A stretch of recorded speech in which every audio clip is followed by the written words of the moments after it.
മറ്റൊരു വിഷുക്കാലം കൂടി വന്നല്ലേ. വിഷുക്കട്ട ഇല്ലാതെ തൃശ്ശൂരുകാർക്ക് എന്ത് വിഷു. വിഷുക്കട്ട കഴിക്കാത്തവരോ ഉണ്ടാക്കി നോക്കാത്തവരോ ഉണ്ടെങ്കിൽ ഇങ്ങോട്ട് പോന്നോളൂ കേട്ടോ. ചുക്ക് പൊടിച്ചതും ജീരകത്തിൻ്റെ പൊടിയും ഉപ്പും പിന്നെ തേങ്ങാപ്പാൽ ഒന്നാം പാൽ രണ്ടാം പാലാക്കി മാറ്റി വെക്കണം കേട്ടോ. കാണുമ്പോൾ വളരെ എളുപ്പമാണെന്ന് തോന്നും, പക്ഷെ നിന്ന് ഇളക്കണം. സാധാരണ ഉരുളിയിലാട്ടം ഉണ്ടാക്കേണ്ടത്. ഞാൻ പെട്ടെന്ന് ഉണ്ടാക്കാൻ വേണ്ടിയിട്ടും അടിയിൽ പിടിക്കാതിരിക്കാൻ വേണ്ടിയിട്ടും നോൺ സ്റ്റിക്കിൻ്റെ കൽച്ചട്ടി എടുത്തു എന്ന് മാത്രമേ ഉള്ളൂ. രണ്ടാം പാല് തന്നെ ഞാൻ രണ്ടാക്കി വെച്ചിട്ടുണ്ടായിരുന്നു. പകുതി പാലിൽ ഞാൻ ആദ്യം തന്നെ അരി വേവിച്ചു. ഏകദേശമൊക്കെ വേവാറാകുമ്പോൾ ഞാൻ ബാക്കി പകുതി പാലും കൂടി ചേർക്കാറാണ് ചെയ്യുക. അവസാനം ഗ്യാസ് ഓഫ് ചെയ്യുന്ന സമയത്താണ് ഒന്നാം പാല് ചേർക്കാറുള്ളത്.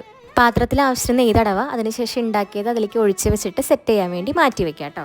ഇനി എളുപ്പത്തിലൊരു വഴിയുണ്ട്. പകുതി രണ്ടാം പാലിൽ വേണമെങ്കിൽ കുക്കറിലൊരു വിസിലടിക്കാം കേട്ടോ. ബാക്കി രണ്ടാം പാലിൽ ഇതുപോലെ ഉരുളിയിലോ ചട്ടിയിലോ നിങ്ങൾക്ക് വേവിച്ചാലും മതി കേട്ടോ. വിഷുക്കട്ട വെറുതെ അല്ല കേട്ടോ കഴിക്കുക. അതിൻ്റെ കോമ്പിനേഷൻ ചിക്കനോ ബീഫോ മട്ടനോ ആണ്. അത് മസ്റ്റാണ്. അപ്പോൾ എല്ലാവരും കഴിച്ചു നോക്കിയിട്ട് അഭിപ്രായം പറയൂ കേട്ടോ. ഇതുപോലെ നിങ്ങളുടെ നാട്ടിലും എന്തെങ്കിലും സ്പെഷ്യൽ ഐറ്റം ഉണ്ടെങ്കിൽ കമൻറ്റ് ചെയ്യാൻ മറക്കല്ലേ കേട്ടോ.